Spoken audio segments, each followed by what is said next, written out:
इंदौर के एयरपोर्ट पर एक दिवसीय दौरे के लिए पहुंचे मुख्यमंत्री यहां पर रविवार को 3 बजे मीडिया से रूबरू हुए, जहां पर उन्होंने मध्य प्रदेश की सरकार के द्वारा लगातार किए जा रहे विकास के कामों पर अपनी बात रखी। उन्होंने कहा कि उज्जैन में महाकाल लोक के अलावा अन्य जगहों पर भी इसी तरह के लोग बनाने की बात उनके द्वारा कही गई। मुख्यमंत्री मोहन यादव के द्वारा कहा गया कि इसके साथ ही अब मेहर, चित्रकूट व अन्य जगहों पर भी इस तरह से लोग बनाए जाएंगे।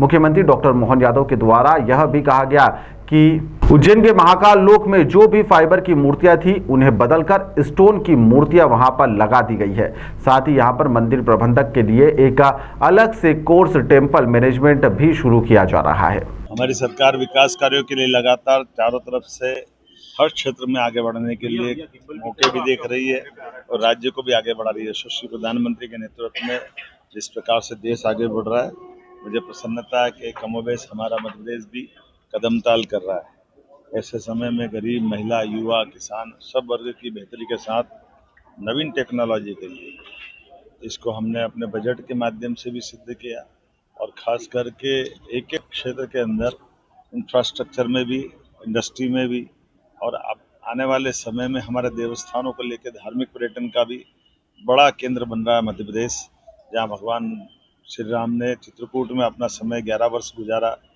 भगवान कृष्ण ने अपने गुरुकुल में आकर के सांदीपनि जी के यहाँ न केवल अध्ययन किया बल्कि शिक्षा के ज्ञान के केंद्र के रूप में मध्य प्रदेश को मान्यता दी।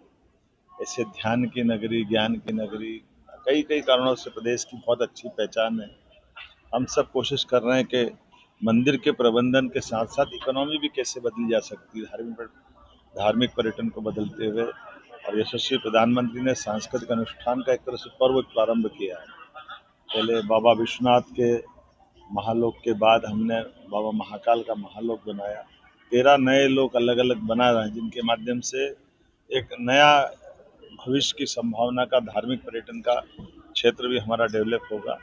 सभी प्रकार के इंडस्ट्री और एआई से लगा करके डिजिटली हर क्षेत्र में हम आगे बढ़ रहे हैं। हेल्थ सेक्टर भी उसी प्रकार का आने वाले समय में हेल्थ टूरिज्म में भी मध्य प्रदेश आगे बढ़े, इस पे भी हम काम करें। सर, मंदिर मैनेजमेंट भी शुरू करने जा रहे हैं। मैंने कहा ना कि मंदिर सदैव हमारे लिए आस्था का केंद्र भी है, श्रद्धा का भी है, विश्वास का भी है। लेकिन मंदिर के साथ साथ मंदिर के साथ जुड़े हुए बहुत सारे पक्ष हैं, जहाँ जिन विविध पक्षों के बलबूते पर रोजगार के अवसर सृजन होते हैं। फूल वाला, प्रसाद वाला, रुकने वाला, कई प्रकार की सौगात के साथ। जैसे अकेले उज्जैनी की बात करूँगा तो उज्जैन में 2022 प्रधानमंत्री जी की यात्रा के बाद देश के अंदर सबसे ज़्यादा धार्मिक पर्यटन का अगर कोई केंद्र बना है तो मध्य प्रदेश उज्जैन बना। अब उज्जैन, ओंकारेश्वर, मैहर की माता जी, राजा राम का लोक, ओरछा, सलकनपुर, एक एक करके वो सारे स्थान उसी प्रकार से बन रहे हैं। इसी प्रकार से हमने विश्वविद्यालय से जोड़ करके इनमें टेम्पल मैनेजमेंट, मंदिर प्रबंधन के लिए अकादमिक पाठ्यक्रम बनाने का निर्णय किया है, जिसके आधार पर भविष्य में मंदिरों की वित्तीय व्यवस्था, प्रशासनिक व्यवस्था, सुरक्षा, धार्मिक अनुष्ठान, पर्यटन से जुड़ी प्रबंधन की सारी चीज़ें ऐसे करके आस्था के साथ साथ कला, ललित कला को प्रोत्साहन देने के लिए भी। अब मूर्ति शिल्प बनाने के लिए, प्रतिमाओं के लिए क्यों कहीं और जाए, तो मध्य प्रदेश में भी वो मूर्तियाँ बने तो मूर्ति शिल्प से कई लोगों को रोजगार मिलेगा। और आस्था से अकेले हमने अपने महाकाल लोक की जो फाइबर की प्रतिमा थी उसको हटाते हुए स्टोन की और मेटल की प्रतिमा लगाने का निर्णय किया है। ये प्रतिमा वहीं गढ़ी जा रही है, कई प्रकार के लोगों को रोजगार भी दे रही है और ये प्राचीन स्थापत्य से भी जोड़ रही है। टेम्पल मैनेजमेंट कोर्स विक्रम विश्वविद्यालय से चालू हुआ है।